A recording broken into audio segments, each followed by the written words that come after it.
In love, we often yearn not only for someone's heart, but also for their mind. But is that truly love, or merely the ego demanding recognition? According to Carl Jung, to dwell deeply in a man's mind, you don't need to control or please. You need to awaken something in his unconscious, something that makes him no longer his old self, but a being unsettled by the light you reflect. To achieve this, you only need to be yourself, but the version of yourself that has stared into the darkness and is no longer afraid. So how do you touch the deepest layers of someone's mind without diminishing yourself? How do you become a symbol rather than just a fleeting face? In today's video, we will unravel the hidden unconscious mechanisms that govern emotions, attraction, and those seemingly fated connections between you and a man. We will delve into the deepest layers of the psyche, where archetypes operate silently. Join me until the end of this journey, because what you're about to discover will not only help you step into his mind, but also lead you back to the secret room within yourself. And it is there that you will learn how to never leave anyone's mind. Part 1. Recognizing the unconscious dangers of trying to hold onto someone. Number 1. The ego and the illusion of control. Carl Jung once said that the ego is merely the I at the conscious level, like the tip of an iceberg, while the vast majority of our soul lies hidden in the unconscious. Yet it is this small part that often speaks the loudest, seizing control of decisions and making us believe we are acting out of love, when, in reality, it is out of fear. When you desire to stay forever in a man's mind, pause and ask yourself, where does this voice come from?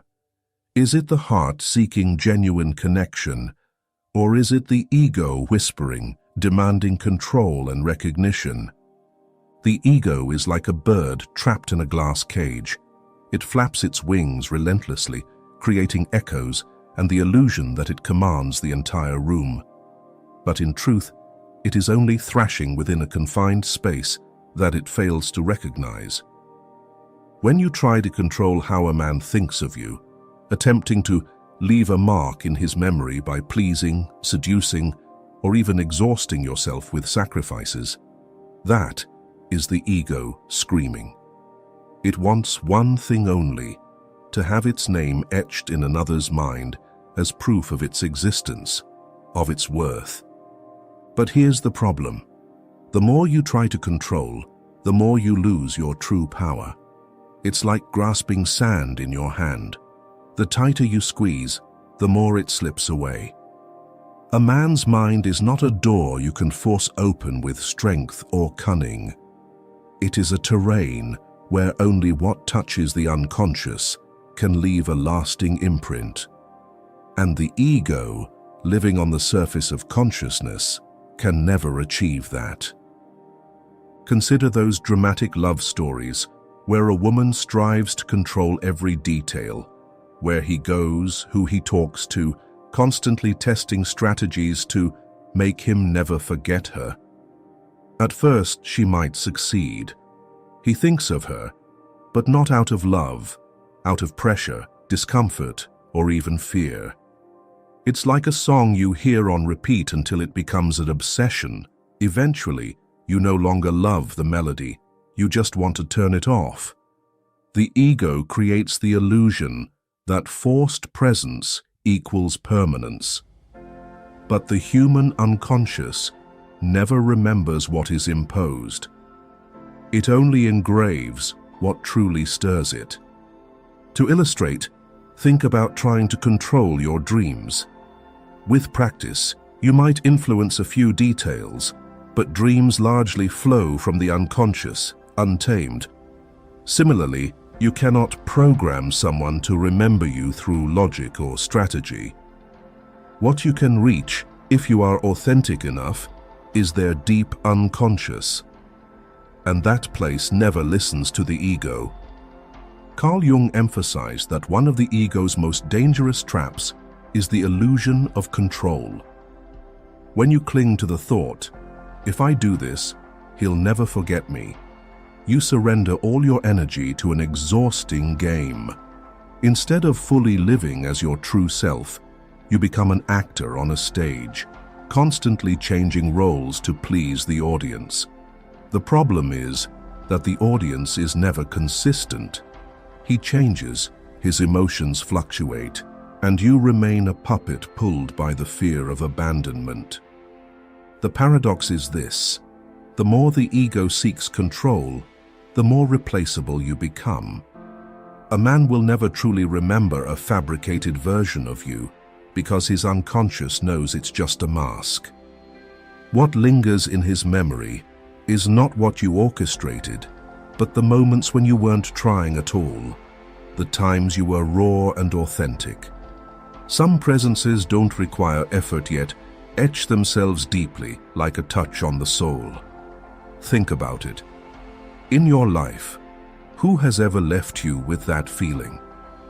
Recall a time when you met someone you couldn't forget. Not because they tried to impress you, but because something in them made you see yourself in a mirror.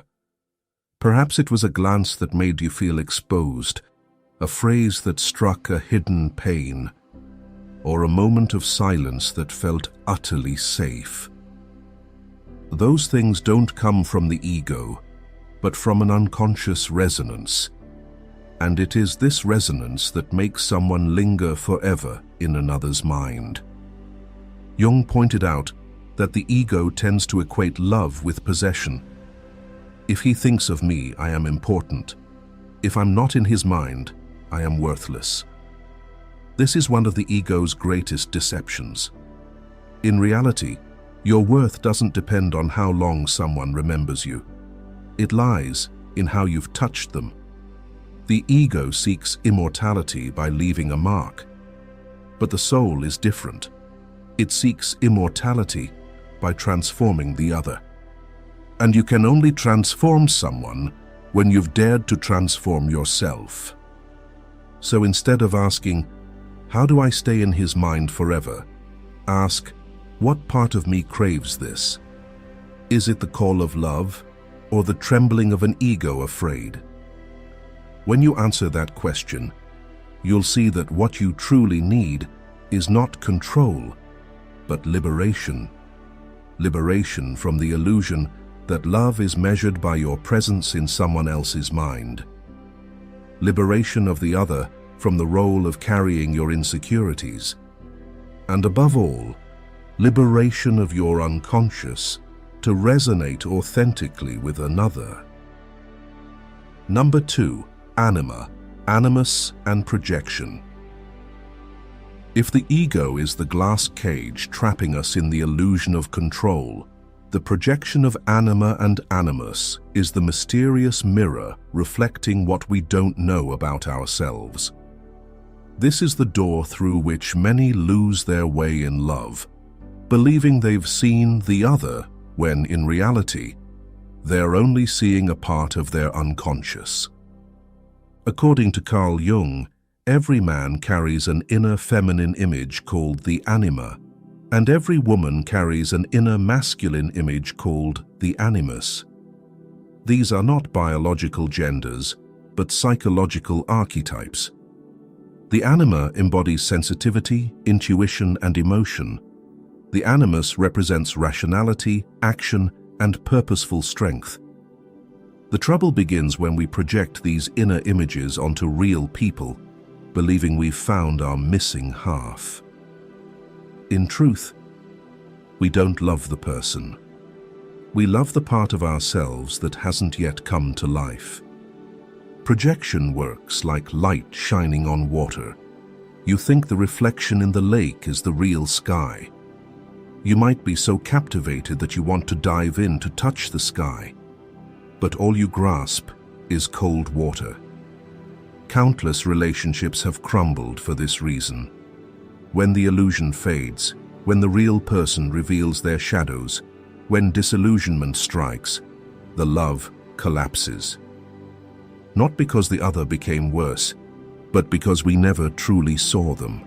We only saw ourselves in them. A common example in modern life is the intense crush, where you're swept away by someone you barely know.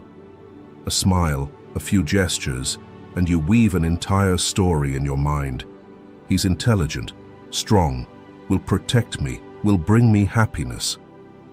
But if you look closely, you'll see that these qualities aren't necessarily ones he displayed. They're ones you projected onto him. He becomes a screen for your dreams. And those dreams stem from the animus, the inner masculine part of you, yearning for recognition. Jung warned that when projections dominate, we lose the ability to discern reality. The man you love isn't him, but a statue you've erected in your unconscious.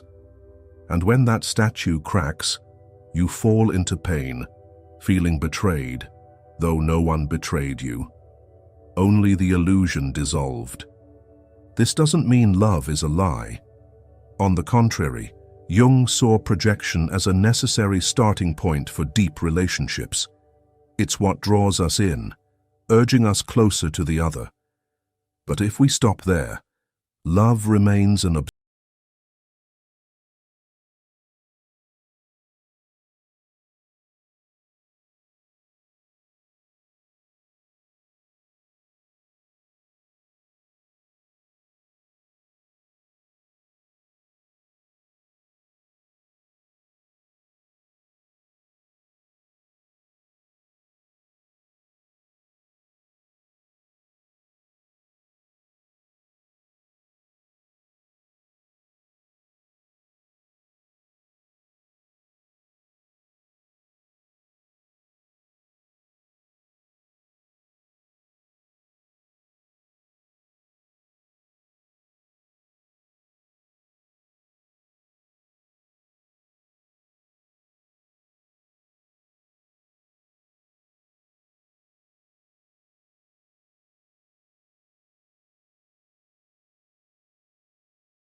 not entirely come from the other, but from a part of you that hasn't yet lived.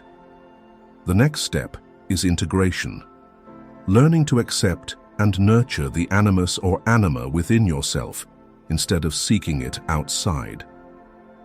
When you do this, love ceases to be an obsession with an illusion and becomes a true encounter where two people coexist, not as mirrors reflecting each other, but as parallel worlds that can touch.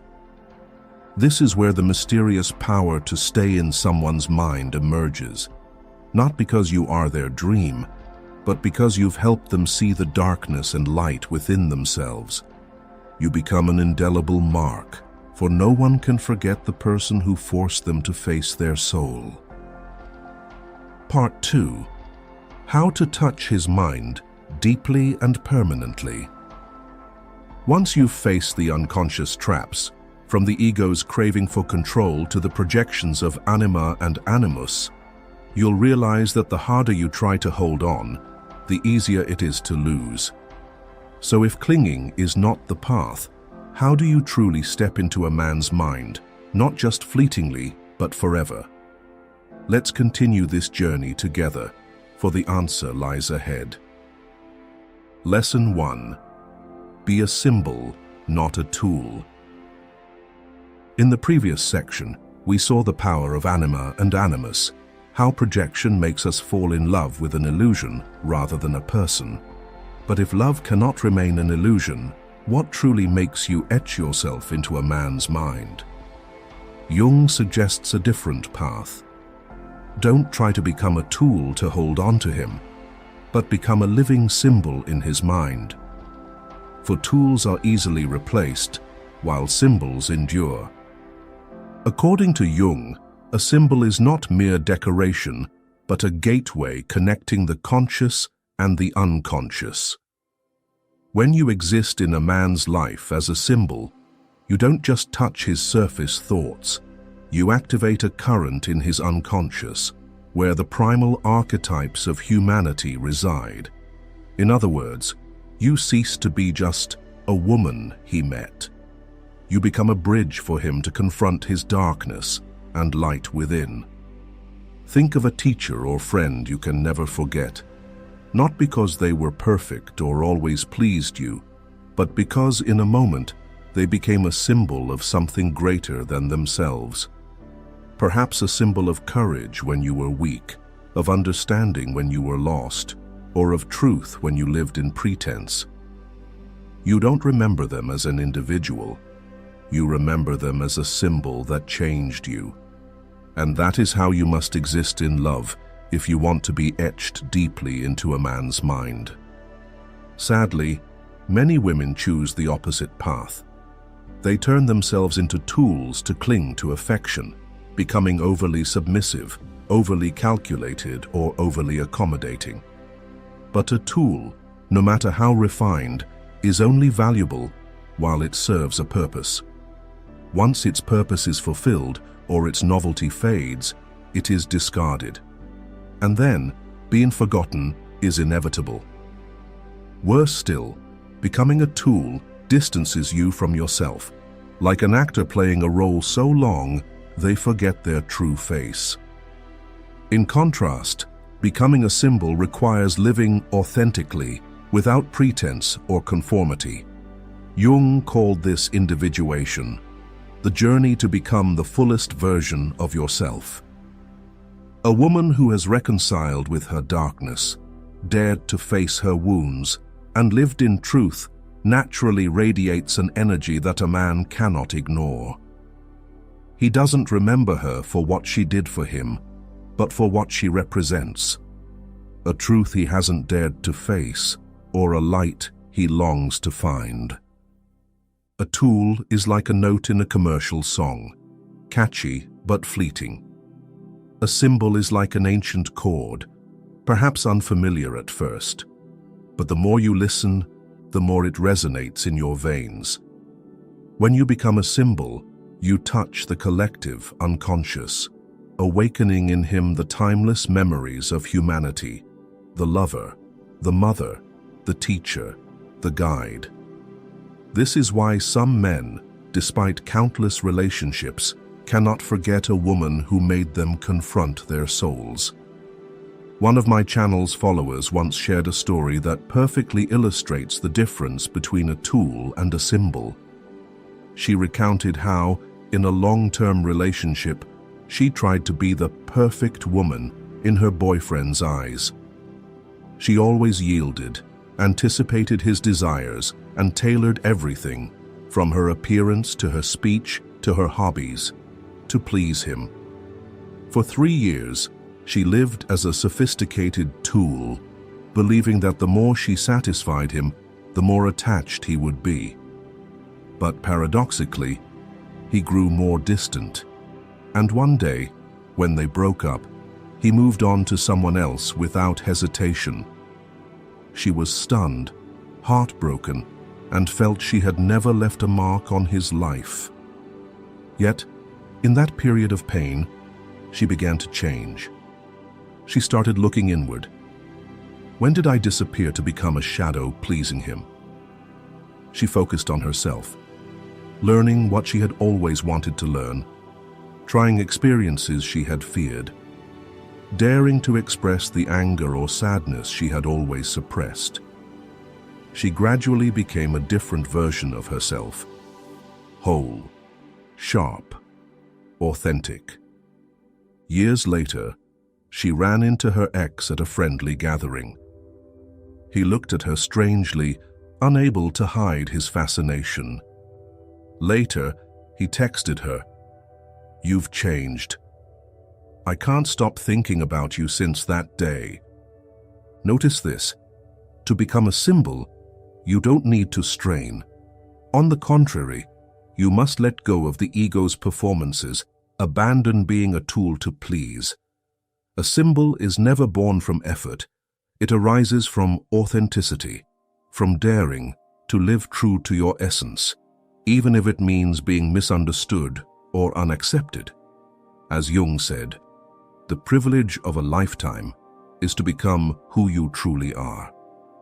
When you truly live as yourself, you become a mirror that forces others to confront themselves. And in that moment, you become a symbol in their unconscious. The key thing to remember is, you cannot control what symbol you become in someone else's eyes.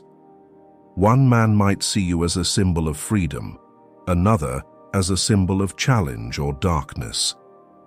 But it is this truth that makes you irreplaceable. Tools can be replicated, symbols cannot. And only what cannot be replicated endures in another's mind. Lesson 2. Communicate through depth, not surface. But how does one truly become a symbol? The answer lies in the quality of communication. Not surface-level flattery, but dialogues that touch the depths of the unconscious.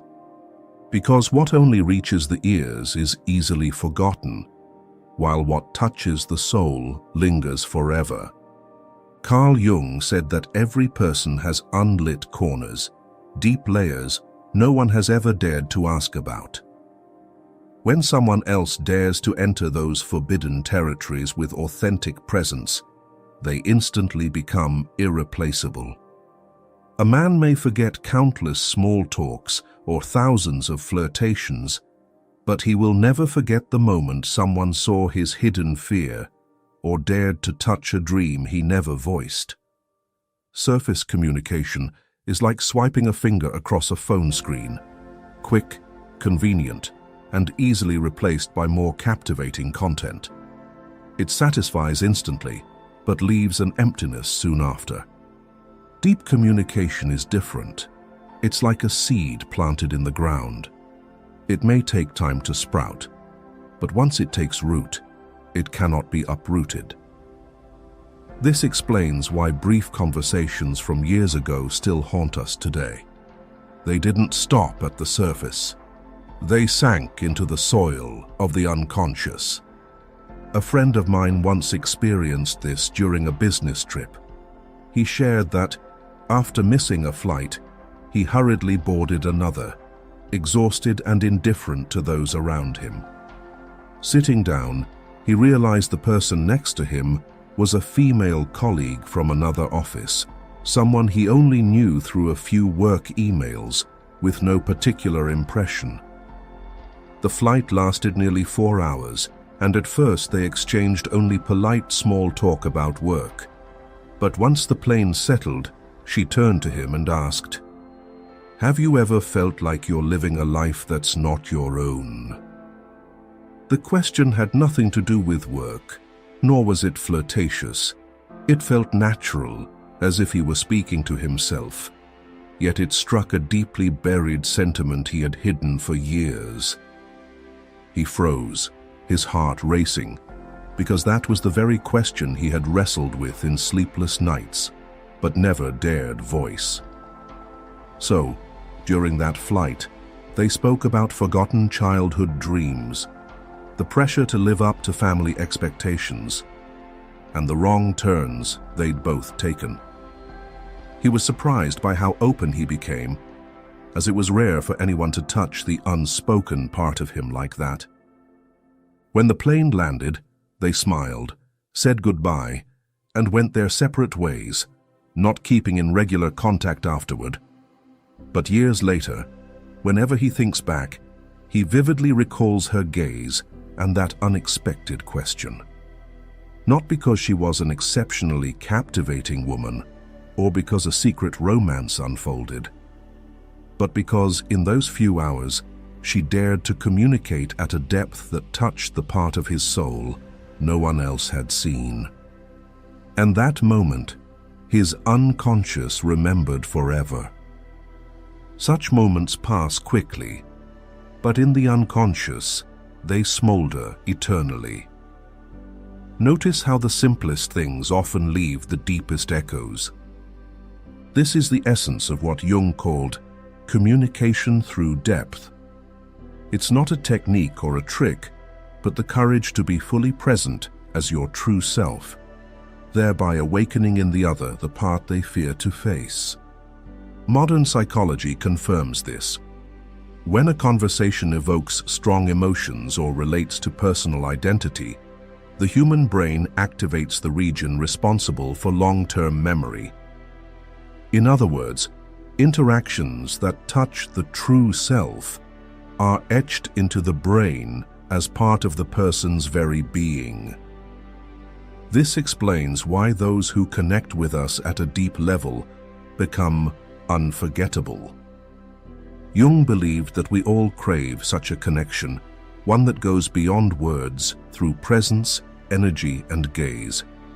This is the communication of souls, not egos. When you dare to step into that depth, you don't just become a memory in a man's mind. You become part of his individuation process, the journey that forces him to confront, accept, and grow from his encounter with you. In the end, remember, surface communication is the safe zone where anyone can exist. But deep communication is a dangerous territory where you risk rejection, exposure, or even hurt. Yet it is also the only territory where souls truly meet. And when two souls meet at that depth, no matter how time sweeps everything away, the trace of that encounter will never fade. Lesson 3. Awakening the archetype in him. But that depth doesn't stop at touching personal fears or dreams.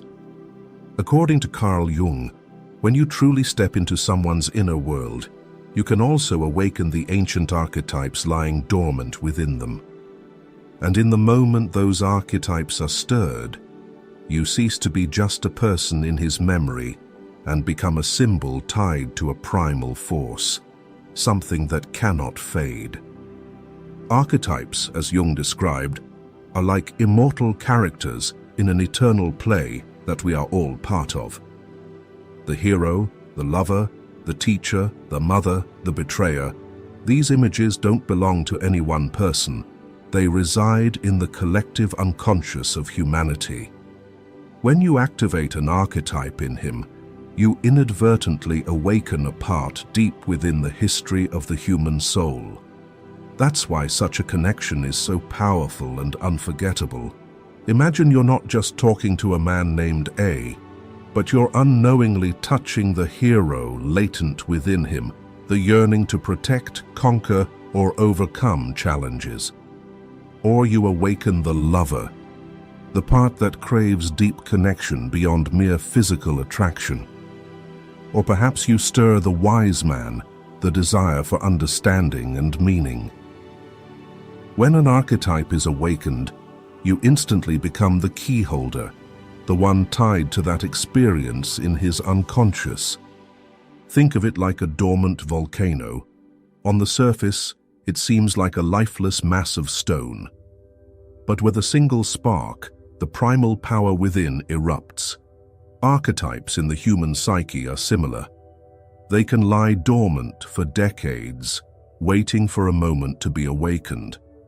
And if you are the one who ignites that volcano, you will forever be etched in his unconscious as the one who unleashed the molten flow. What's fascinating is that archetypes aren't always light.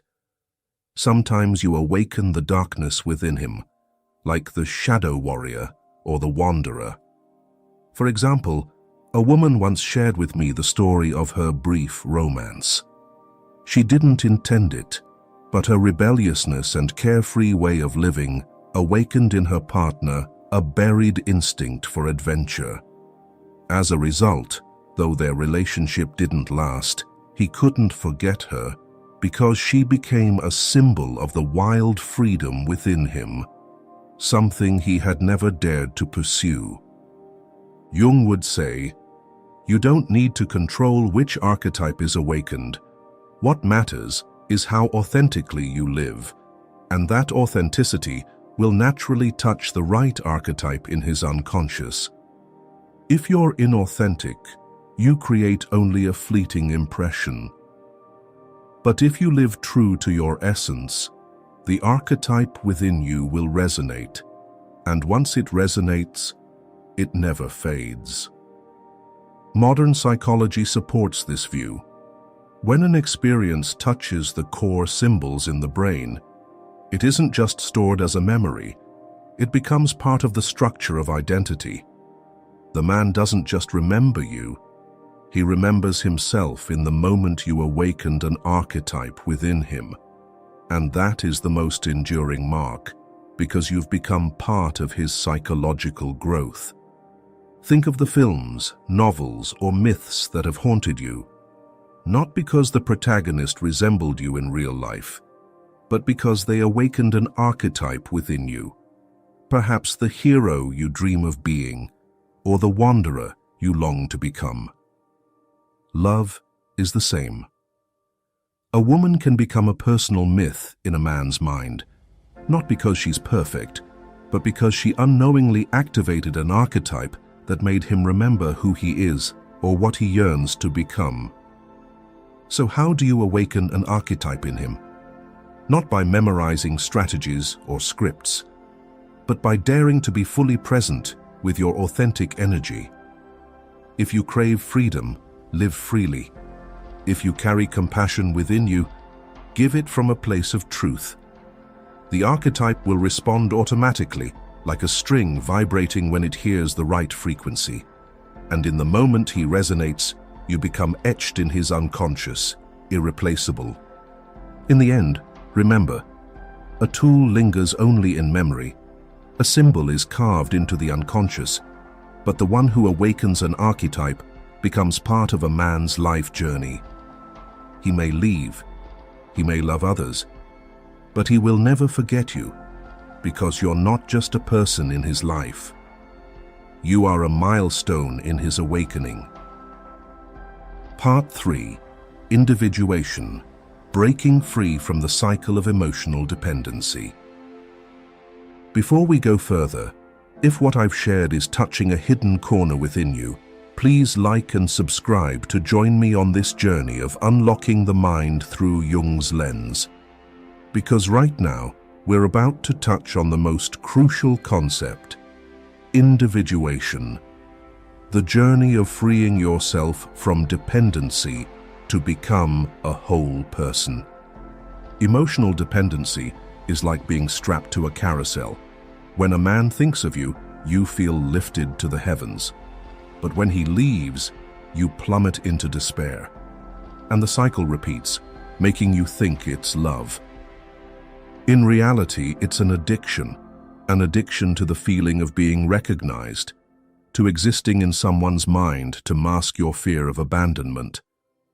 Jung once said, "Until you make the unconscious conscious, it will direct your life and you will call it fate." As long as you remain unaware that this dependency stems from the unconscious, from unhealed wounds of abandonment or shadows yet to be faced, you'll continue to mistake this cycle for destiny. You'll think you can't live without him, when in truth, you're only unable to live without the feeling he inadvertently triggered. Individuation is when you realize love is not clinging, but meeting. And for a true meeting, you must stand on your own 2 feet. Imagine you and him as 2 pillars supporting a dome. If one pillar is weak, the dome will collapse. But when both pillars are strong, the dome becomes an immortal structure. In love, it's the same. If you haven't become a whole individual, you'll lean your entire weight on the other, and love will inevitably crumble. A friend of mine once learned this lesson. She dated a successful man and quickly found herself living for him in every way. His recognition fueled her confidence. His presence gave her daily joy. At first, she felt fulfilled, believing love had made her whole. But then she noticed, when he was busy, she felt meaningless. When he criticized her, she felt shattered. And when he grew distant, she barely knew who she was anymore. She was sucked into a vortex of dependency, losing her sense of self. Only when the relationship ended was she forced to face herself. Instead of seeking another man to fill the void, she began a difficult journey: therapy, journaling, and learning to listen to the dreams and symbols of her unconscious. She realized that what she sought in him, recognition, protection, safety, was her unintegrated animus within. And as she began to find those qualities in herself, she no longer needed anyone else to prove her worth. That was the moment she stepped into individuation. Individuation isn't about becoming perfect. It's about accepting both the light and shadow within you, so you no longer project your shadow onto others. When you enter a relationship from a place of individuation, you no longer love out of lack, but out of abundance. You don't seek a missing half, because you are already a complete circle. And paradoxically, when you no longer need to cling, you become an indelible mark in the other's unconscious. So how do you break free from this cycle? Jung would say, start by listening to what you're avoiding. Your dreams, extreme emotions, and fears of abandonment are all messages from the unconscious, urging you to return to yourself. Instead of begging for love externally, dive into the love within, the love for your imperfect self.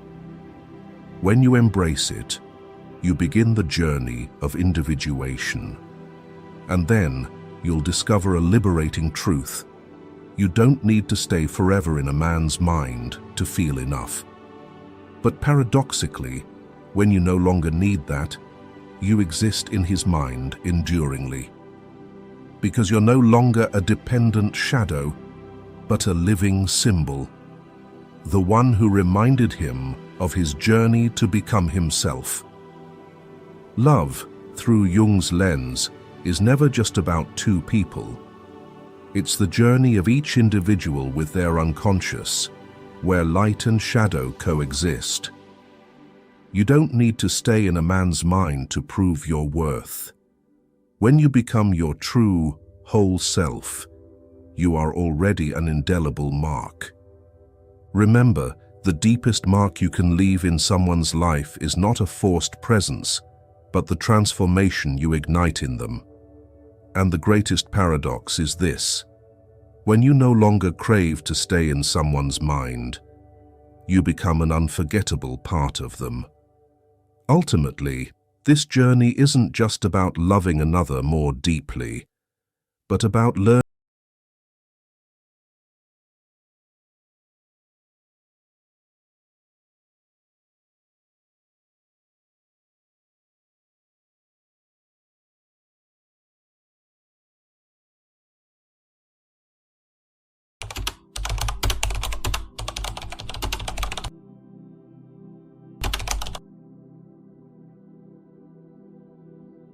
Carl Gustav Jung, the great psychologist of the 20th century, who explored the mysterious depths of the human mind, always emphasized that what is rejected in the unconscious becomes destiny. Jung believed that if we do not bring those shadows into the light of consciousness, they will continue to influence our lives in an invisible yet powerful way.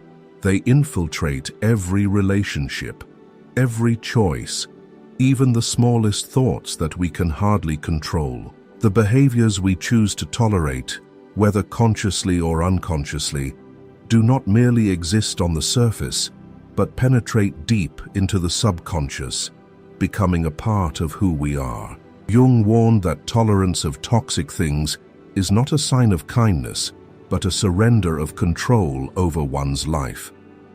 If we do not make these harmful behaviors clear and conscious, they will repeat, imprisoning us in an endless loop of suffering. So, what are the behaviors that Carl Jung believed we should not accept in our lives? How can we recognize and eliminate them to protect our souls from the erosion of unworthy things? Because when you tolerate what is unworthy, you are losing a part of yourself. Let us explore the 10 unacceptable behaviors that Jung warned about to awaken awareness and reclaim control over your life. Number 1. Emotional manipulation. Emotional manipulation is a subtle form of control where the perpetrator attempts to influence another person's thoughts, emotions, and actions by making them feel guilty, ashamed, or inadequate. This is not just a typical toxic behavior, but a denial of individual autonomy, eroding confidence, and suffocating one's inner voice. Carl Jung once said, "Until you make the unconscious conscious, it will direct your life, and you will call it fate." Emotional manipulation is one of those shadows hidden deep in the unconscious, and if not recognized and confronted, it becomes a repetitive trap, pulling you into a spiral of pain and loss. One of the typical manifestations of emotional manipulation is when someone makes you feel guilty for setting boundaries for yourself. They make you believe that protecting your own interests is selfish, that it shows a lack of concern for their feelings. For example, when you refuse an unreasonable request or want to spend time for yourself, the manipulator immediately reacts with statements like, "How can you be so selfish?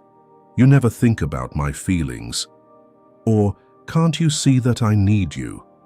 You only think about yourself." These words not only strike at your sense of guilt, but also make you question the legitimacy of your personal needs. Over time, this doubt erodes your self-worth, weakens your will, and creates emotional dependency on the manipulator.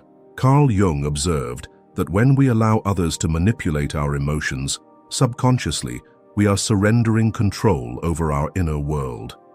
He wrote, "Who looks outside dreams, who looks inside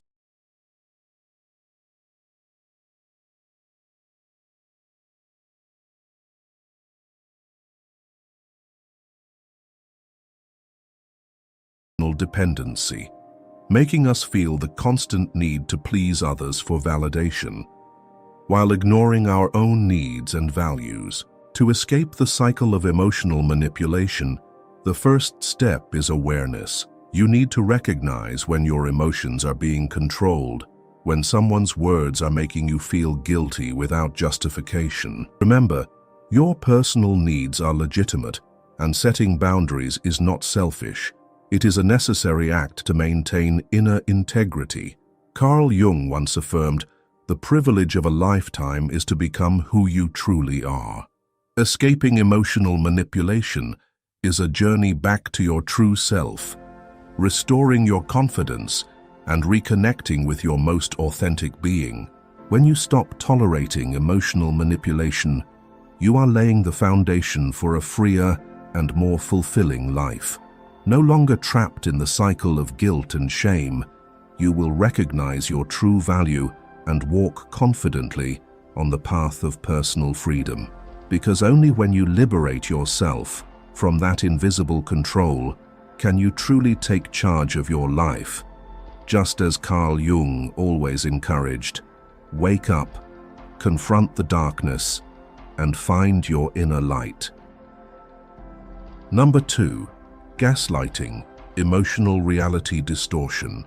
Escaping emotional manipulation is the first step to protecting your inner values and regaining mental autonomy. But if emotional manipulation is a veil that conceals the truth, then gaslighting, emotional reality distortion, is the distortion of that truth, making you not only doubt your own decisions, but also question your perception of reality. Carl Jung once wrote, "The most terrifying thing is to accept oneself completely. But to do that, first, you need to distinguish between what is real and what is fabricated by manipulators." Gaslighting is a sophisticated form of psychological manipulation where the perpetrator continuously denies emotions, distorts the truth, and makes the victim begin to doubt their own perceptions. They do this through statements like, "You're too sensitive, things aren't that bad," or "You're just imagining things, that never happened." These words not only create confusion, but also push you into a state of self-doubt and uncertainty about reality. Over time, you start to believe that perhaps your feelings are wrong, that everything is just a result of being overly sensitive or having an overactive imagination. Carl Jung explained that when people deny their own reality, they unconsciously push that awareness into the shadow. He wrote, "One does not become enlightened by imagining figures of light, but by making the darkness conscious." Gaslighting is precisely the process of pushing the truth into the darkness, where the victim loses connection with their own intuition and feelings. You are stripped of the confidence to trust your own perceptions, relying instead on the manipulator's perspective to seek the truth. This is a form of spiritual enslavement, which many do not realize they are trapped in. Jung believed that this denial of emotions and distortion of reality is an extremely toxic behavior because it not only deprives you of the truth, but also weakens your ability to self-reflect. One of the fundamental elements of achieving individuation. He wrote, "The privilege of a lifetime is to become who you truly are. But how can you become yourself if you no longer believe in what you feel? How can you achieve spiritual freedom when every perspective and every emotion of yours is distorted and denied?" Recognizing gaslighting is the first step to regaining inner control. Pay attention to the smallest signs, the feeling of confusion after every argument, the doubt about what you have seen or felt, and especially the loss of confidence in your ability to judge for yourself. If you often have to ask yourself, "Am I exaggerating?" or "Am I being too sensitive?" after every conversation, that is a sign of gaslighting. Gaslighting is not just manipulation, it is the theft of your sense of security and your trust in yourself. When you begin to doubt your own feelings, you are handing over control of your reality to someone else, and that is the beginning of internal loss. So have you ever asked yourself, is there someone in your life making you doubt yourself, making you feel uncertain about what you perceive? If so, is it time to look inward and awaken, share your story? Because sometimes the truth begins when we dare to call it by its name. Number 3, disregard for boundaries. When you begin to awaken from emotional manipulation and reality distortion, you gradually realize one clear truth.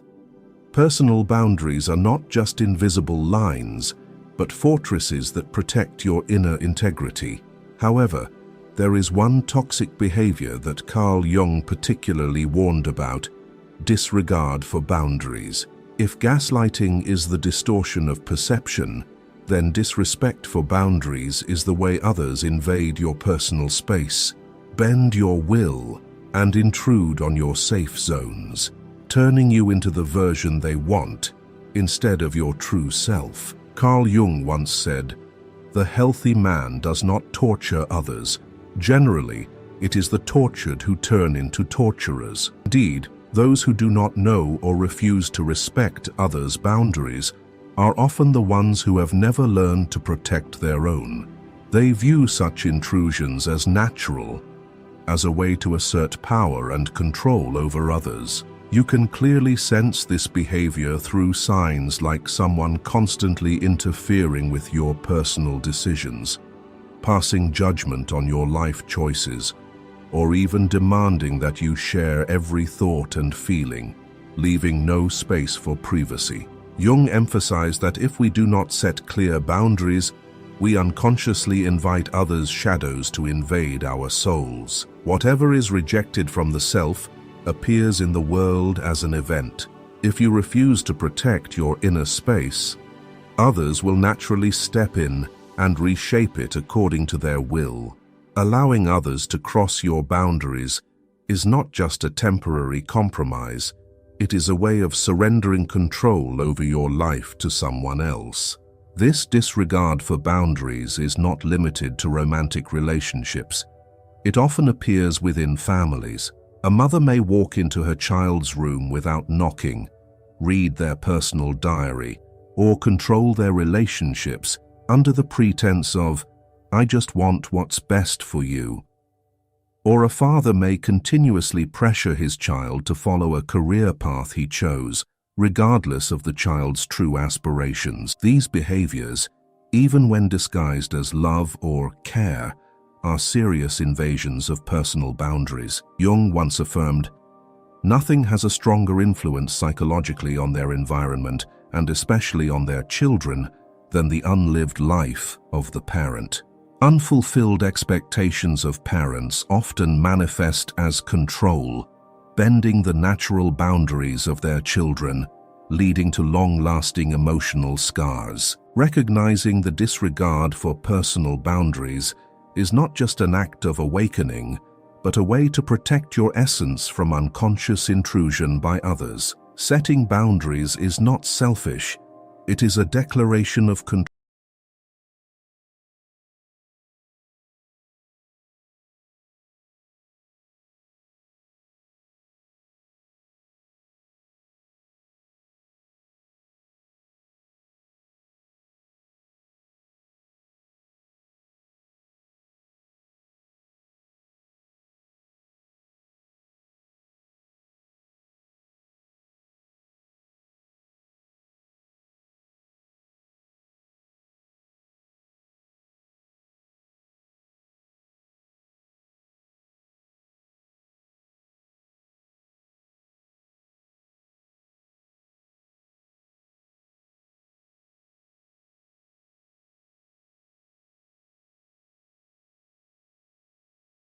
Judgment. If disregarding personal boundaries is an invisible invasion, then constant criticism is a direct method to destroy your self-worth and self-esteem. Continuous criticism is actually a reflection of unresolved frustrations and shadows within the critic themselves. When someone repeatedly criticizes you, it is not solely because of your mistakes or shortcomings, but because they are projecting their insecurities and inner darkness onto you. Instead of facing their inner shadows, they choose to unload them onto others as a way to soothe the lingering pain inside. You can easily recognize this behavior by how they always find even the smallest flaws to criticize. A typical example is in the workplace, where a boss or colleague constantly criticizes you without any acknowledgement of your efforts. You strive to complete the project on time, but instead of receiving recognition, they focus on minor details like, "This report should have been more polished," or "Why did you choose this method? It's not the best way." These constant, non-constructive criticisms gradually erode your confidence, making you feel inadequate and undeserving of recognition. Jung called this action projecting the shadow, projecting one's own insecurities and flaws onto someone else. Those who criticize you are, in fact, avoiding their own fears and shortcomings by concentrating on your mistakes. The impact of chronic criticism on one's psyche is not just temporary hurt, it also leads to a disconnection from self-worth. You start to question, "Am I really as useless as they say?" Or, "Maybe I'm not good enough to do this." These seeds of doubt grow over time, dimming your confidence, pushing you into a spiral of self-doubt and dependence on others' approval. Carl Jung once asserted, "The greatest tragedy of the family is the unlived lives of the parents. They criticize because they cannot accept the reality that they have missed out on their own dreams, and as a result, they seek to control and impose their unfulfilled desires onto their children to fill that void. Recognizing chronic criticism is an important step in protecting your essence. Ask yourself, are these criticisms truly constructive? Or are they just the mindless venting of personal frustrations from someone else? Do you feel small and unworthy when you are around that person? If the answer is yes, it is time to set boundaries to protect yourself. Jung once wrote, "I am not what happened to me, I am what I choose to become." Choose to become the best version of yourself. Do not allow unworthy judgments to diminish your inner value. Number 5. Emotional indifference. There is a silent pain, a quiet yet deeply ingrained wound in the soul that is emotional indifference. Unlike harsh criticism or subtle manipulation, emotional indifference exists in silence, but it is ruthless. It is when you open your heart to share your sorrows, your joys, your deepest desires, only to be met with empty eyes, prolonged silence, or worse, a cold change of topic. Carl Jung once affirmed, "Loneliness does not come from having no people around you, but from being unable to communicate the things that seem important to you." Emotional indifference is a form of invisible emotional violence, because it does not leave scars on the body, but it etches deeply into the mind. When others choose to ignore or show no interest in your genuine feelings, they are effectively denying your spiritual existence. This indifference is also evident in families, where children grow up feeling unimportant. A child comes home after a long day, excited to talk about a good test result or a beautiful memory from school, but the parents respond with silence or a dismissive nod. Carl Jung once said, "Children are educated by what the grown-up is, and not by his talk." When indifference repeats itself, the child begins to believe that their feelings do not matter, that their voice is not worth listening to. This belief embeds itself in the subconscious, creating psychological scars that sometimes take a lifetime to heal. The danger of emotional indifference lies in its gradual erosion of self-worth. You start to wonder if you are too sensitive, if your feelings are too insignificant to be heard. Over time, you choose silence. You choose to withdraw, because the fear of being ignored grows larger than the pain of not being understood. Jung described this process as a retreat into darkness, where emotions are buried, left unexpressed, unacknowledged, and eventually fade away into the unconscious. But Carl Jung also offered a light of awakening. The privilege of a lifetime is to become who you truly are. This means that you need to affirm the value of your own emotions, not let others' indifference define your inner worth. Instead of continuing to wait for understanding from those who refuse to listen, learn to listen to yourself. Do not let indifference silence the voice of your heart. And have you ever felt empty even when someone was right beside you? Have you ever chosen silence just because you were afraid your words would be ignored? If so, share your story, because sometimes the first understanding begins with you. Number 6. Narcissistic control. Have you ever felt like a puppet in someone else's hands, where every decision you make must go through someone's approval? Do you find yourself constantly asking for permission, reporting, or seeking opinions on things you should have complete freedom to choose? If you nodded, you might have experienced or are currently trapped in the invisible loop called narcissistic control.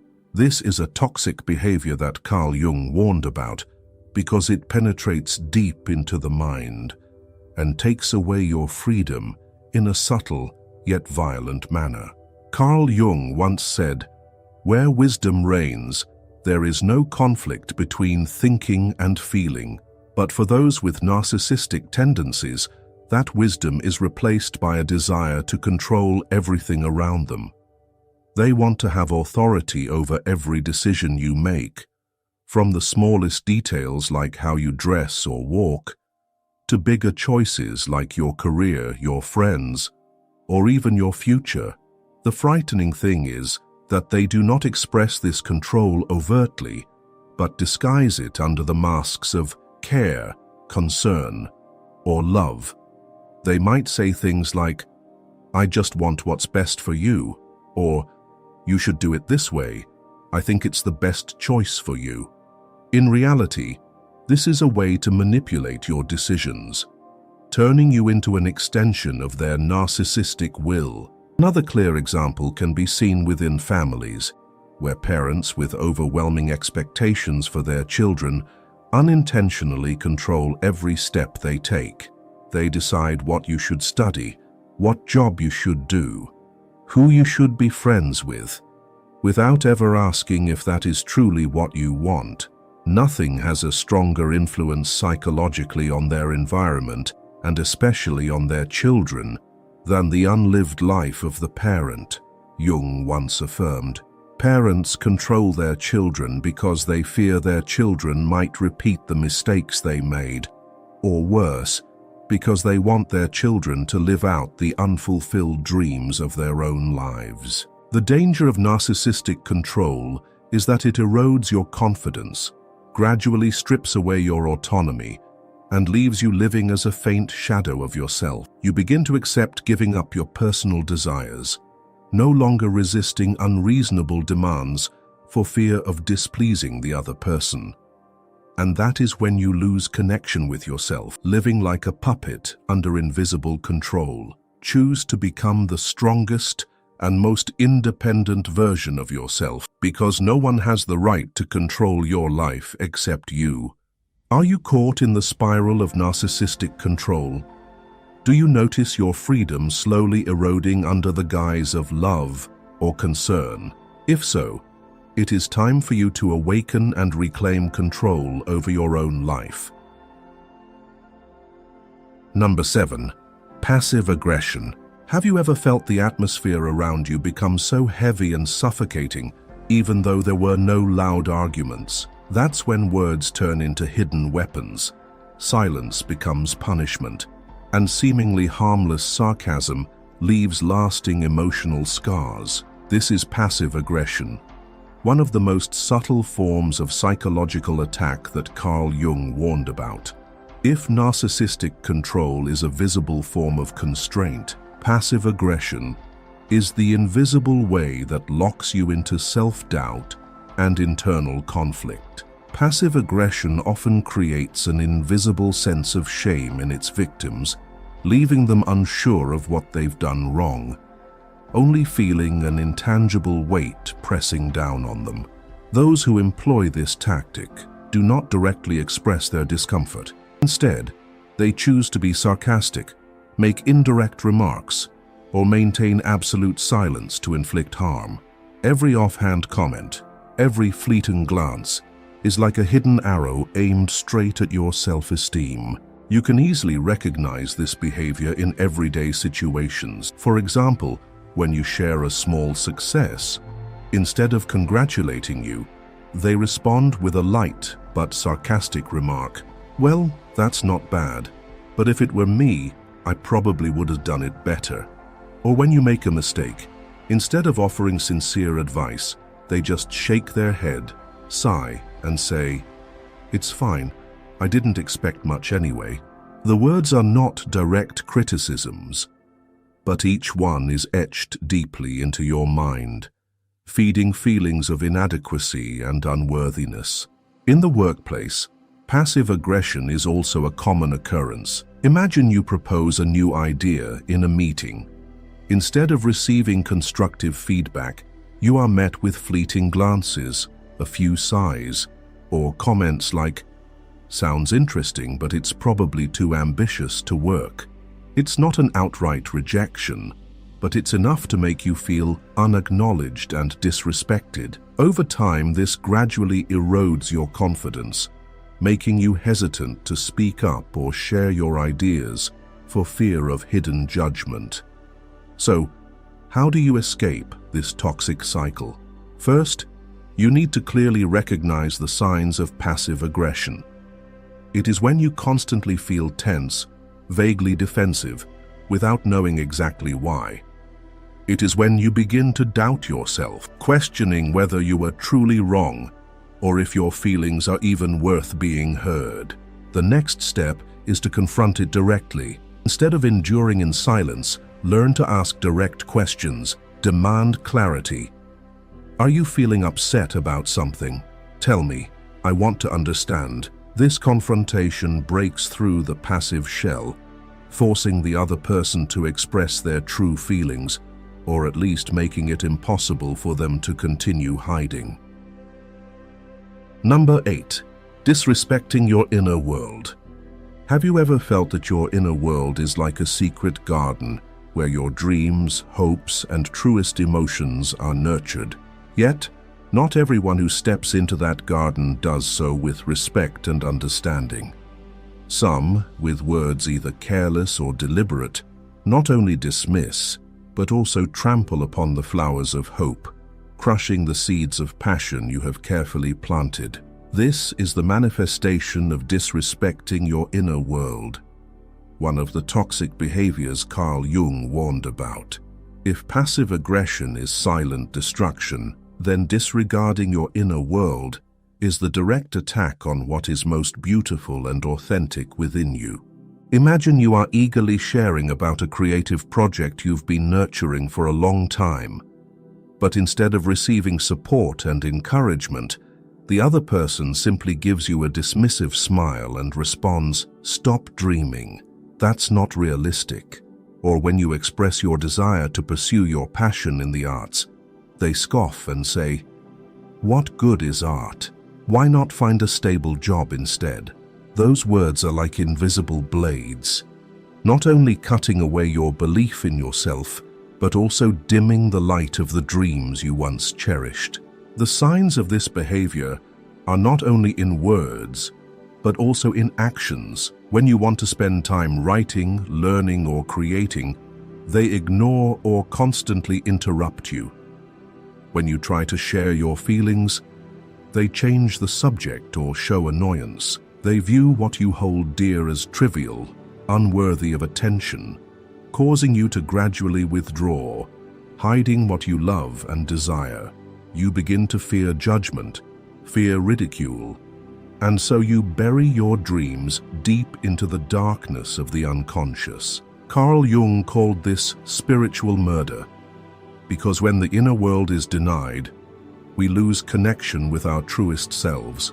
Whatever is rejected from the self appears in the world as an event. When you abandon your dreams just because of someone else's judgment, you are creating a spiritual void that will later be filled with regret and loss. How do you protect your inner world? First, you must recognize when others are disrespecting or invading it.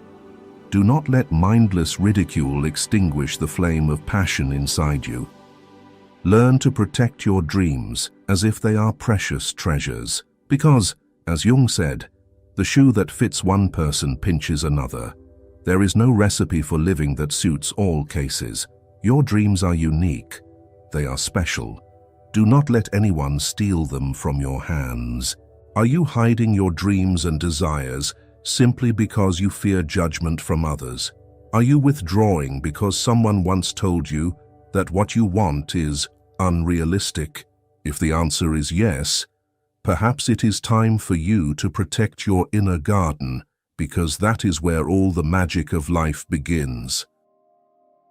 Number 9. Repeated betrayal.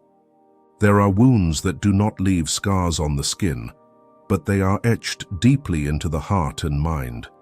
Not because they are immediately painful, but because of their repetition to the point of numbness. Have you ever felt that the hurt you endure does not stem from a single incident, but from the repeated breaking of promises that are never kept, the constant betrayal of commitments over and over again? This is repeated betrayal, one of the most insidious forms of trust destruction that Carl Jung warned about. If betrayal happens only once, the heart may learn to forgive. But when it repeats, trust does not merely shatter. It becomes an open wound that never heals. People who betray repeatedly do not do so because they cannot change, but because they refuse to face the dark shadows within themselves, where dishonesty, selfishness, and the fear of accountability still reign. They make promises to reassure you, to soften your heart and win your forgiveness, but those promises then turn into weapons that cut even deeper. Every time trust is broken, a part of you shatters with it. A clear example is in toxic relationships, where the other person continually makes promises to change. They might promise to stop the hurtful behaviors, to treat you better, to become the person you need. But over time, those promises turn out to be mere covers for repeated deception. When caught, they apologize, beg for a second chance, then a third, and even a 10th. Jung called this a compulsion to repeat, where old wounds continue to resurface in different forms because no one truly faces and heals them. Identifying repeated betrayal is not difficult. It is when you notice that promises are made easily, but actions never align with those words. They say they love you, but continue to hurt you. They apologize, but never change. They commit, but break those commitments over and over again. Carl Jung once affirmed, "We cannot change anything until we accept it." Condemnation does not liberate, it oppresses. This applies to both the one who betrays and the one who accepts it. If you do not recognize that toxic repetition, you will continue to be trapped in an endless cycle of hope and hurt. The cruelest thing that repeated betrayal brings is the erosion of your belief in your own worth. You begin to question whether you are good enough, whether you are worthy of being valued. Every time you forgive, you give up a piece of your self-respect, hoping that this forgiveness will make them realize your value. But the truth is, when someone is willing to betray you over and over again, it is not because you are not good enough. It is because they are not brave enough to face the darkness within themselves. So how do you escape this painful cycle? First, you need to realize that a promise without change is merely a delay of further hurt. You need to be strong enough to set boundaries, to protect your own value. The choice is yours. Either continue in the cycle of pain or awaken and step out of it to rediscover your true worth. Number 10. Emotional abandonment. Have you ever experienced that suffocating emptiness when sadness overwhelms you, but no one is patient enough to listen? There are moments when all you need is an embrace, a sincere word of comfort. But instead, you are met with silence or indifferent remarks like, "It'll pass," or "Don't overthink it." This is the manifestation of emotional abandonment, an invisible yet haunting form of emotional trauma. If repeated betrayal erodes trust, emotional abandonment is how others gradually drain your spiritual energy, leaving you drowning in loneliness and insecurity. Carl Jung once affirmed, "Loneliness does not come from having no people around you, but from being unable to communicate the things that seem important to you." Indeed, emotional abandonment is not a physical departure, but a spiritual absence. They can sit right next to you, live under the same roof. But when you need to share, when you need someone to listen, when you need emotional comfort, they disappear. Not through action, but through indifference and silence. The signs of emotional abandonment are most evident in moments of vulnerability. When you go through a bad day, lose a big opportunity, or are betrayed by someone you trust, you expect the person you love to be by your side, to listen and empathize. But instead, you are met with indifferent responses like, "Don't think too much, it's not a big deal," or worse, complete disregard. You begin to feel like your emotions do not matter, that your sadness is not significant enough for anyone to care. Jung explained that emotional abandonment is essentially the deprivation of spiritual energy. When emotions are abandoned, the soul becomes dry, hollow, and disconnected from joy or hope. When the person in front of you refuses to respond to your emotions, all connection is broken. You drown in your pain alone, with no one to walk alongside you to transform that pain into empathy and healing. Like other forms of emotional harm, emotional abandonment is not accidental. It is a projection of unresolved fears. Those who refuse to connect with others' emotions are often the ones who cannot face their own. They fear vulnerability, they fear spiritual connections, and they choose to walk away rather than confront it. To escape this pain, you need to learn to protect your emotions. Do not wait for empathy from those who are not brave enough to open their hearts. Seek out those who truly listen, who are sensitive enough to understand that presence and understanding matter more than hollow words. Jung once said, "Your vision will become clear only when you can look into your own heart. You deserve to be heard. You deserve to be understood. And above all, you deserve to have your emotions respected." Carl Jung, with his profound understanding of psychology and human nature, pointed out that there are behaviors that should never be tolerated, for they not only cause harm, but also erode the intrinsic value within each person. Tolerating the unacceptable is not a sign of kindness. It is a form of self-abandonment. Every time you accept manipulation, disrespect, or hollow promises that are never fulfilled, you are willingly stepping away from your deepest self, giving up your right to be loved and respected in a true sense. Awaken. Listen to your inner voice. Jung believed that only when we bring the unconscious into the light of consciousness can we truly free ourselves from the cycle of repeated pain. Do not let the unconscious dictate your life with endless loops of suffering. Protect your soul from unnecessary harm. By identifying toxic behaviors, you are laying the foundation for spiritual freedom and the right to be genuinely loved. Because awakening is not just an action, it is also an affirmation that I deserve peace, I deserve respect, and I deserve genuine love. If you feel that this article has helped you awaken and recognize the toxic behaviors in your life, please leave a comment to share your story. And don't forget to click subscribe to join us on the journey of inner exploration, protecting your values, and finding true peace. Each week, we will bring you deep lessons based on the philosophy of Carl Jung.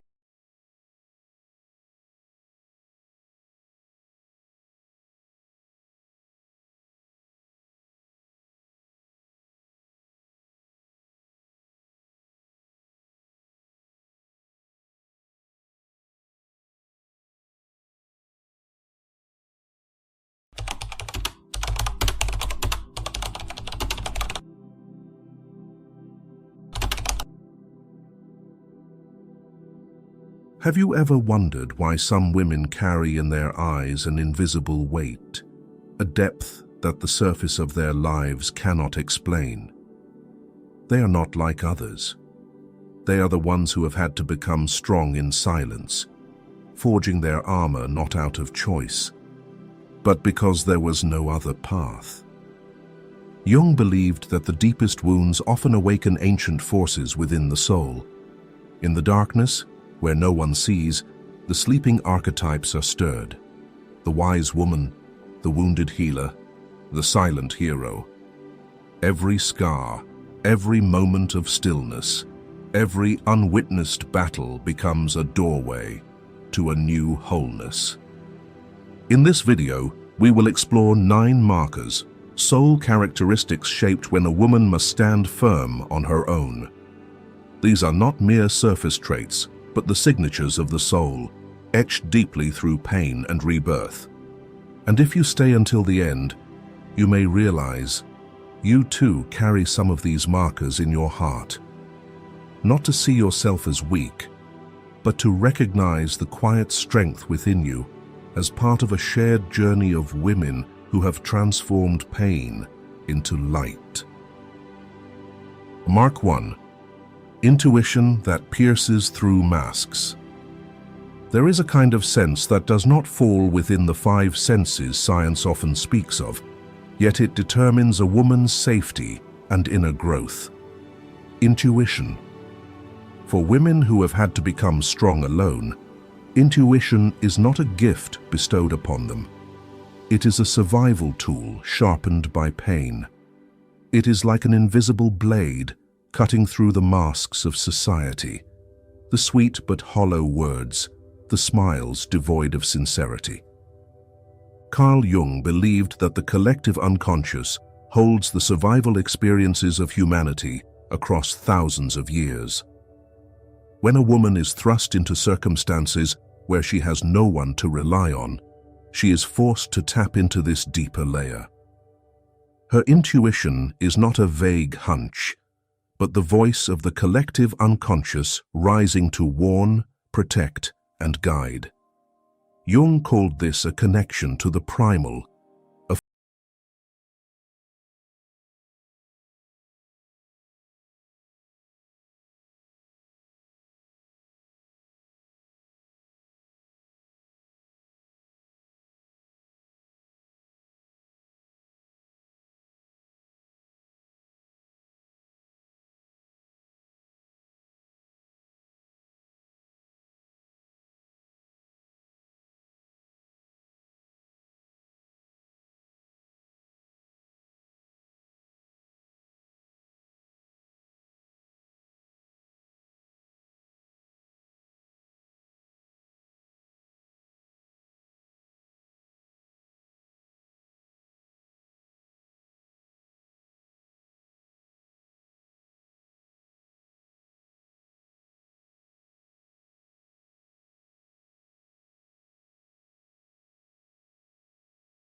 often trusts words at face value, like reading a book by its cover. But a woman who has had to be strong alone reads the hidden text within that book. She senses the unease behind a confident facade, the deceit beneath flattery. Like a blade slicing through the outer shell, her intuition touches the core of truth. Yet, with this strength comes a burden. When you see too deeply, you see too much. Festive gatherings suddenly reveal their undercurrents of pretense. Relationships become transparent, exposing manipulation from their earliest seeds. The cost of seeing so clearly is loneliness. For when you live by intuition, it's hard to pretend you don't know, hard to turn a blind eye to raw truths. Jung once said, "Our mind has its history, just as our body has its history. The body becomes the most loyal sentinel. Sometimes intuition arrives as a sudden shiver, a tightening in the chest, an urge to leave that reason cannot yet justify." Many women share that trusting these signs help them escape toxic relationships, avoid financial deceit, or even save their own safety. What others call suspicion is, in truth, a refined sensitivity forged from invisible scars. From a modern psychological lens, Intuition can be understood as the subconscious processing of information at lightning speed. The brain registers countless subtle cues, tone, micro-expressions, breathing patterns, and glances that the conscious mind doesn't catch. When these cues accumulate, they manifest as a gut feeling.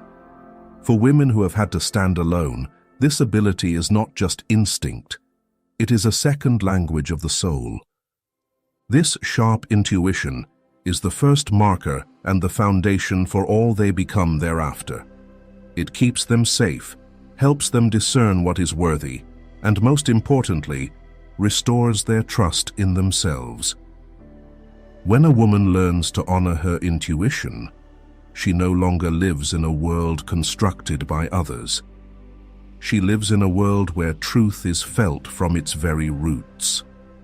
From this blade, another strength begins to rise, not just the ability to see through others, but the power to stand firm within oneself.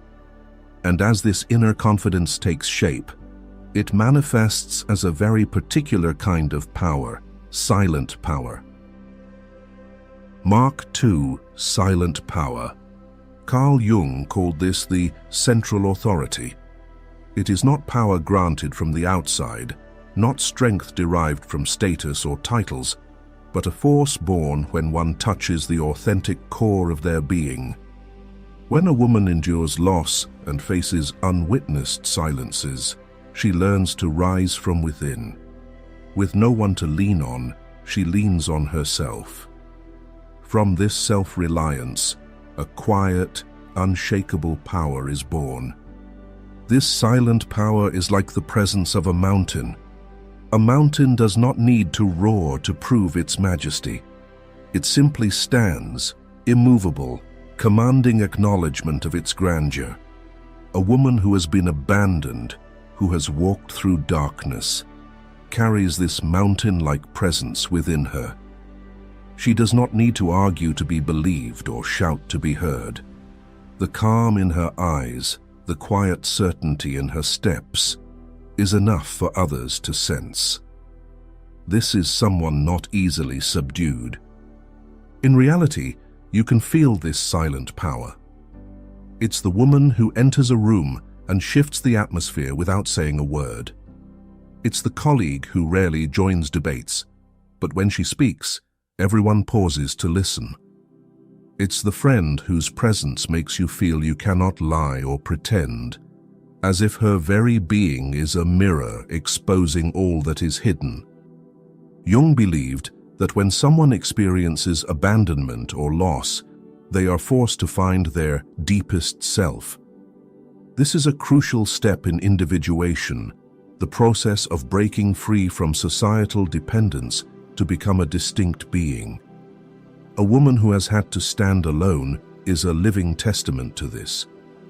She builds her sense of self not through others' reflections, but by excavating her inner depths. And when this self is forged in silence, it becomes so solid that it cannot be easily swayed by opinions, gazes, or judgments. You might compare this silent power to a smoldering flame.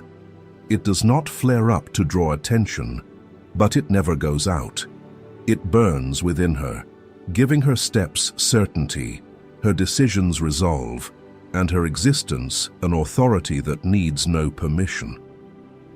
Others may not name it, but they feel it. This is someone who has met herself, who has faced and transcended her own darkness.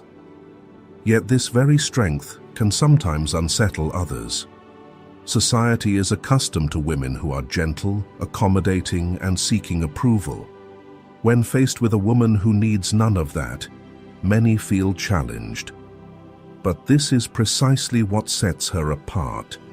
Silent power is not about pleasing others. It is a reminder to the world that she is no longer small. Jung emphasized that true strength lies not in domination, but in inner unity.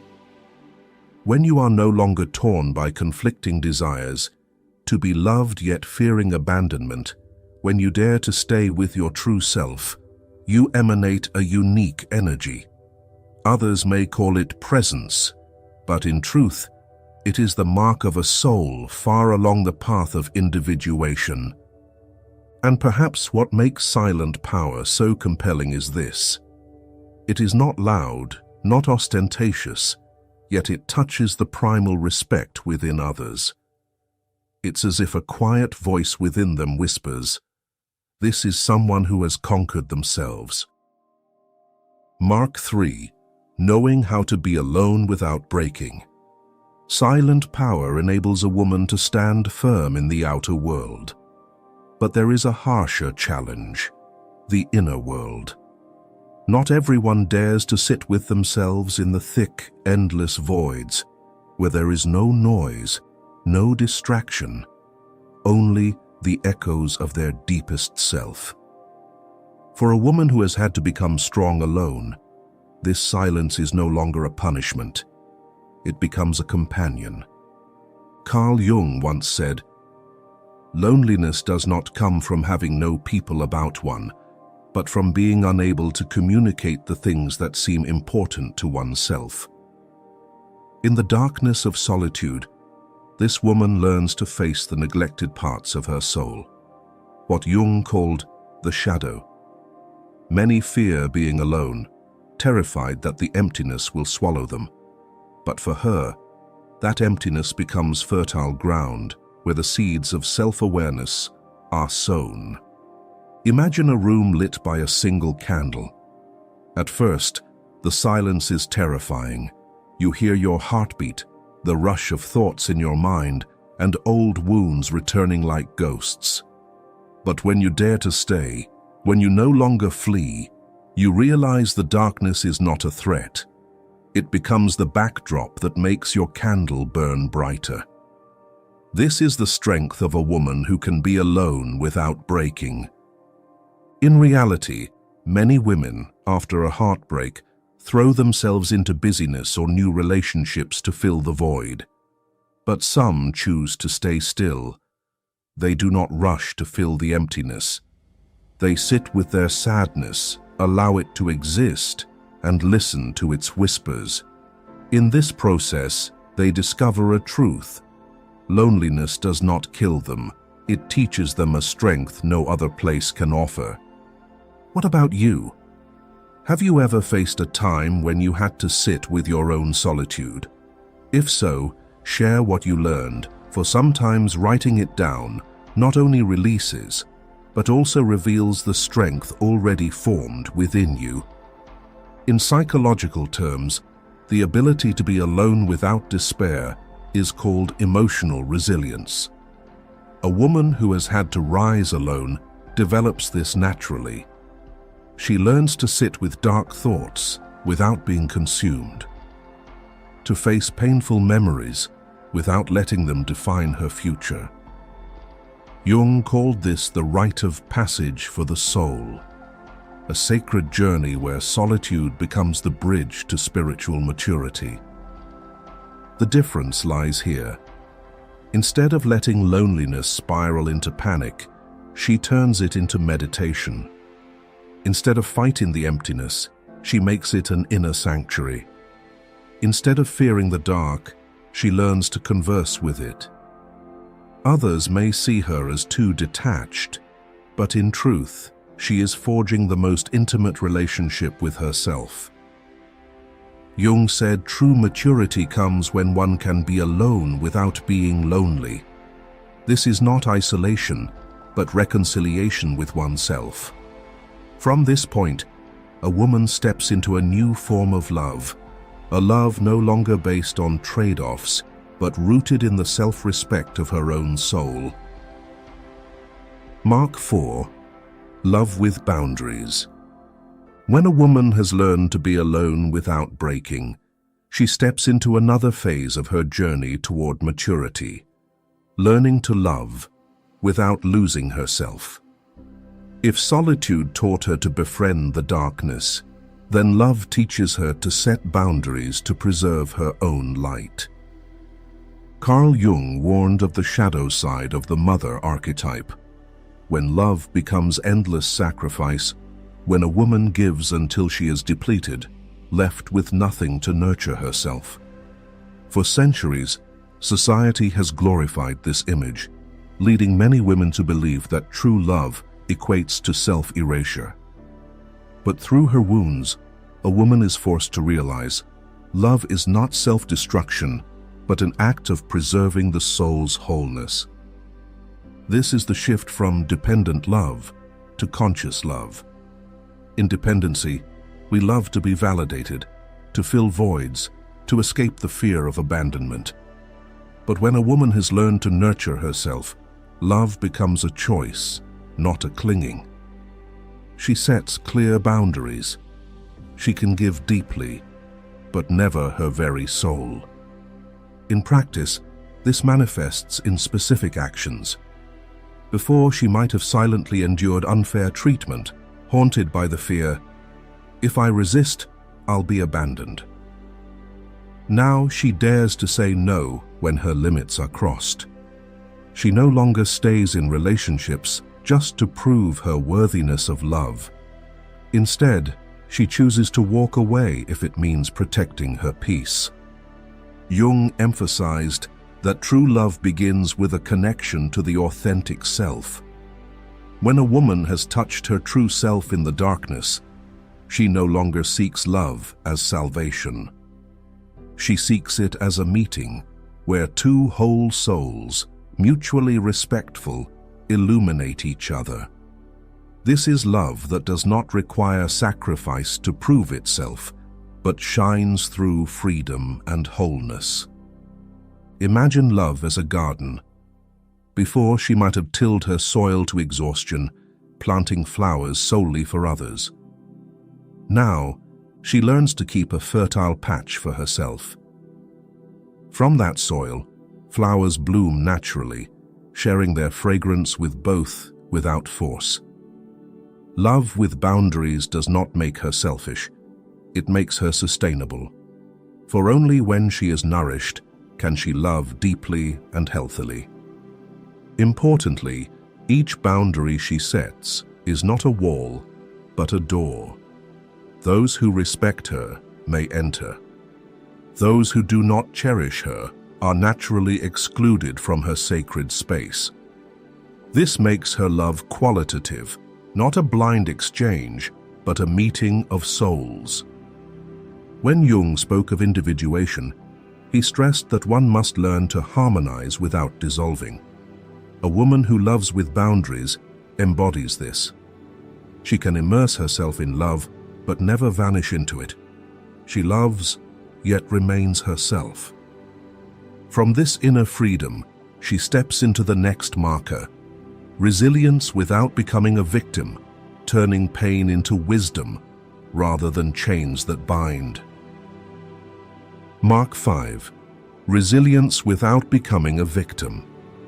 This is a higher level of maturity, transforming pain into strength rather than becoming a victim of fate. For love with boundaries to endure, a woman must not let her wounds define her life. This is the fifth marker, resilience without victimhood. Carl Jung once said, "You are what you do, not what you say you'll do." In this choice, a woman shapes her destiny. Pain, betrayal, loss, these can happen to anyone, but not everyone turns them into material for growth. Some wear their wounds like a reverse medal, displaying them to demand pity. A resilient woman is different. She uses her wounds as spiritual compost, bitter yet nourishing wisdom and strength.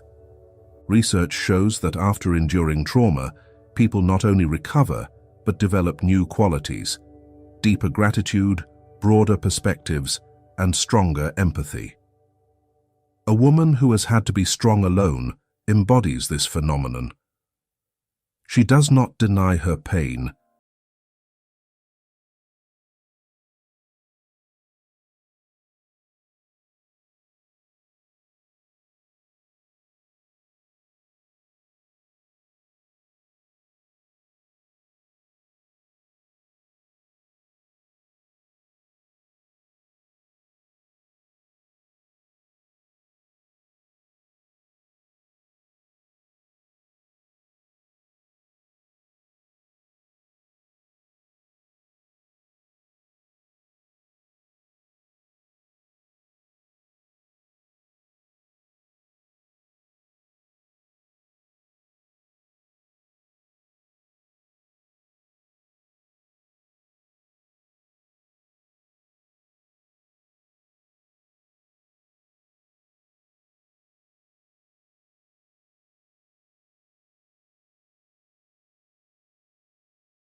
but never breaking.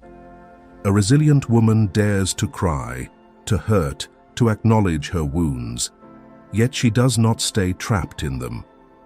This requires a daily choice, to grow instead of blame, to learn instead of complain, to move forward instead of linger in the past.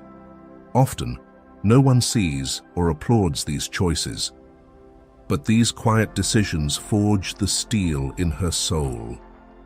Here lies the profound difference.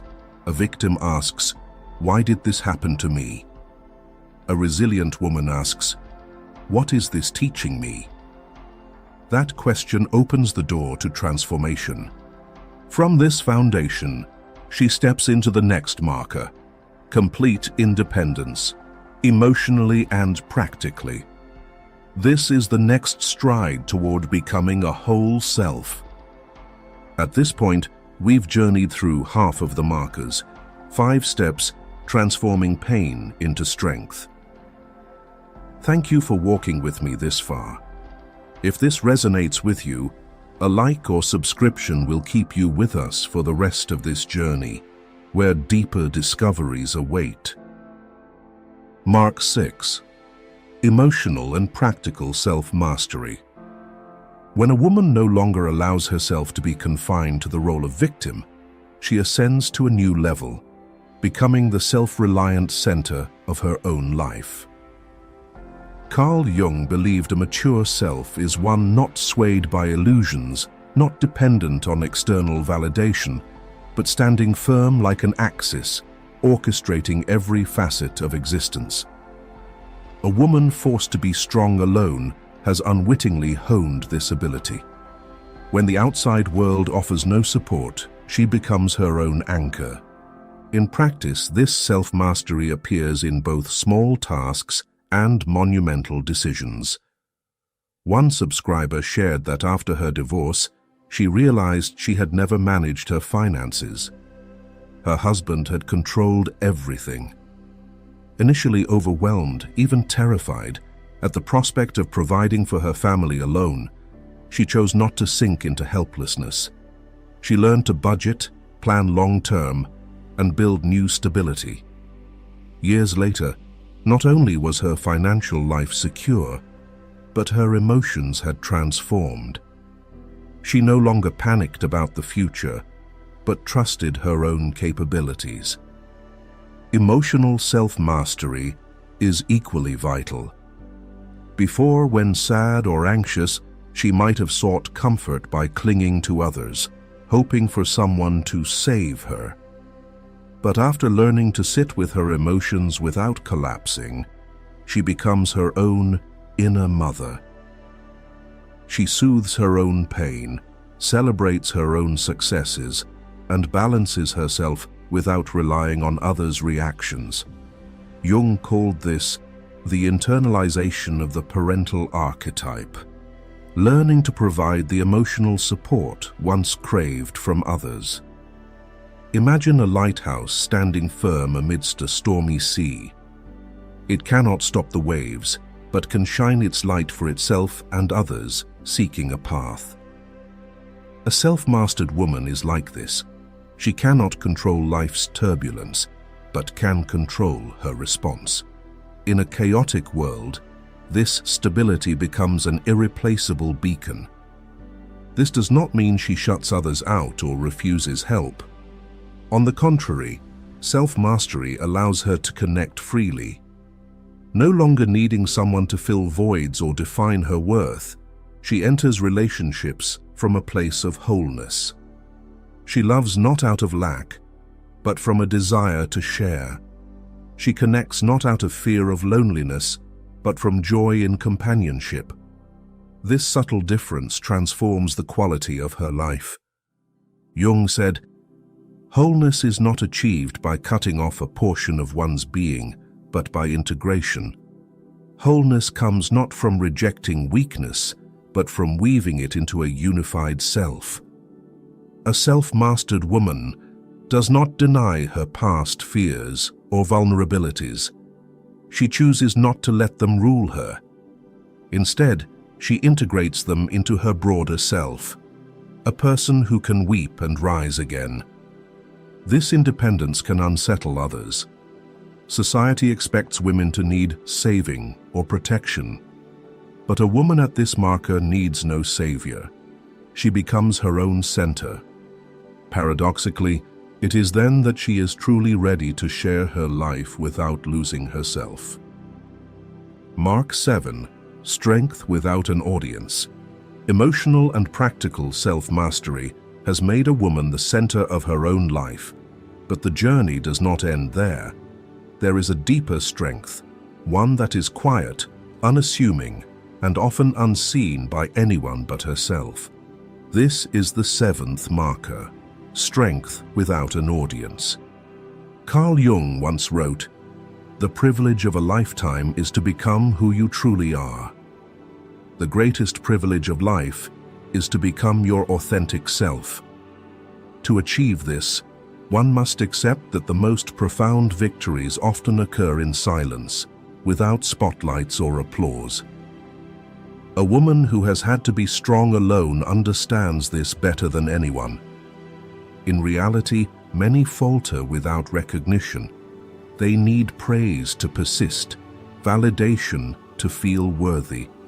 But a woman who has faced long nights alone with herself is different. She has learned to rise without witnesses, to fight without cheerleaders, to heal without accolades.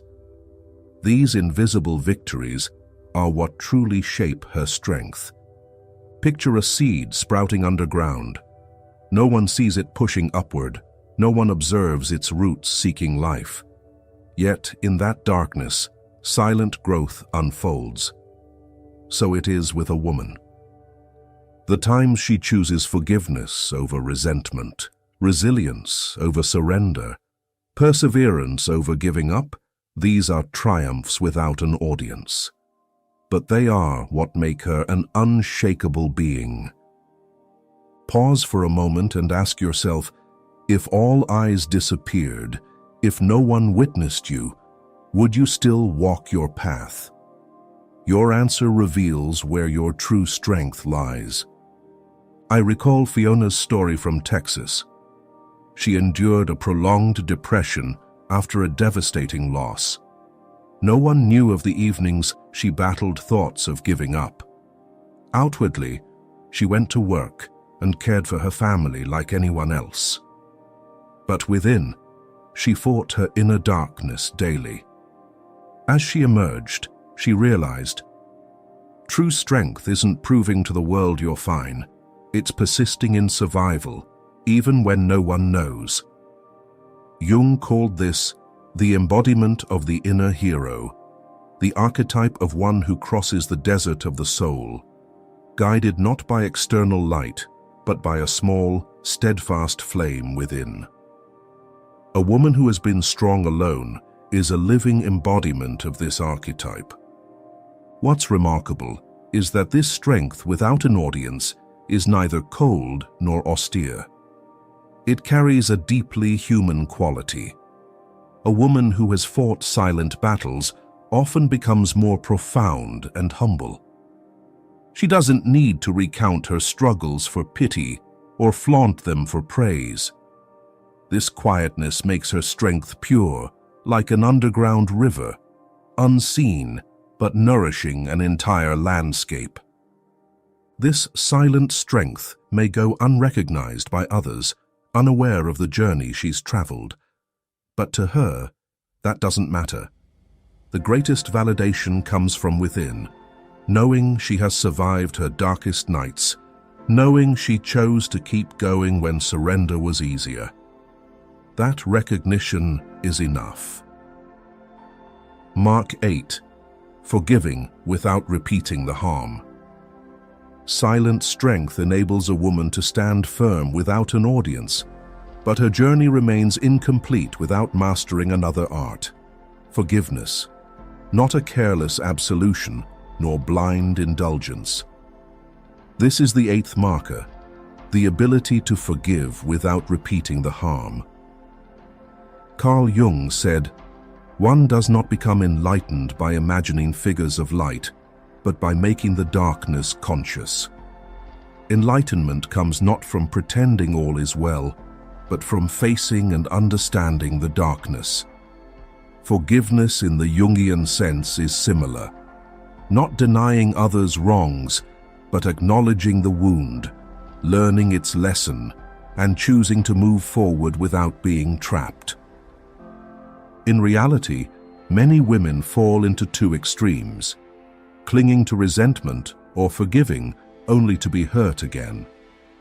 But a woman who has had to be strong alone learns a different path. She releases resentment not to absolve those who hurt her, but to free her own soul from the chains of the past. At the same time, she builds firm boundaries to ensure the pain is never repeated. Imagine a wound on the skin. Left open, it bleeds endlessly. Bandaged too tightly, it festers. But cared for properly, it heals, leaving a scar. The scar remains, but no longer hurts. Forgiveness is like this.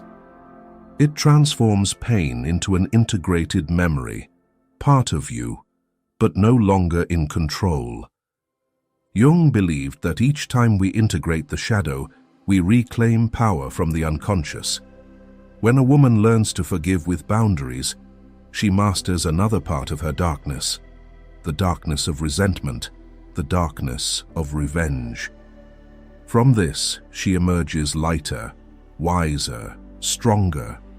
Bounded forgiveness also matures her love. She no longer loves to prove herself or repeat tragedies. She loves with awareness, where compassion and wisdom coexist. She can look at others with kindness, but never forgets to protect herself. This is a rare balance between softness and firmness, letting go and holding fast. From this equilibrium, she enters a new depth of individuation, becoming her own ancestor, the inner mother she once yearned for, the guardian of her soul no one else provided. Mark 9. Becoming your own ancestor. This is the final and most sacred marker, becoming your own ancestor. When a woman chooses to become her own ancestor, she chooses to break the cycles that have bound generations. She realizes her wounds are not just personal, but part of the collective unconscious. Within this unconscious lie, the memories and shadows pass down from parents, grandparents, and those before. By healing herself, she not only frees herself, but also dissolves chains that have persisted through the ages. Many women have shared seeing echoes of their mothers and grandmothers in themselves, women who lived lives of endurance, sacrifice, and silence. But instead of repeating that fate, they choose a different path. One subscriber wrote, "I grew up in a family where women always put others above themselves. My mother exhausted herself for her husband and children. When I saw myself on that same path, I stopped. I learned to love myself, build my own career, and teach my daughter that love never means erasing yourself. That's how I became an ancestor to myself and to the next generation." Picture a river. For generations, it flows along an old path, carrying mud and debris from its source. But one day, a branch dares to diverge, forging a new course. At first, it faces resistance, cutting through rock, winding through darkness. Yet it eventually opens a new, fertile land. A woman who becomes her own ancestor is that branch, daring to veer, to rewrite her destiny and that of those who follow. In Jung's view, this completes the individuation journey. When one ceases to be a passive piece in the family or societal story and becomes a living symbol of wholeness, they become a spiritual ancestor, not just for themselves, but for their community.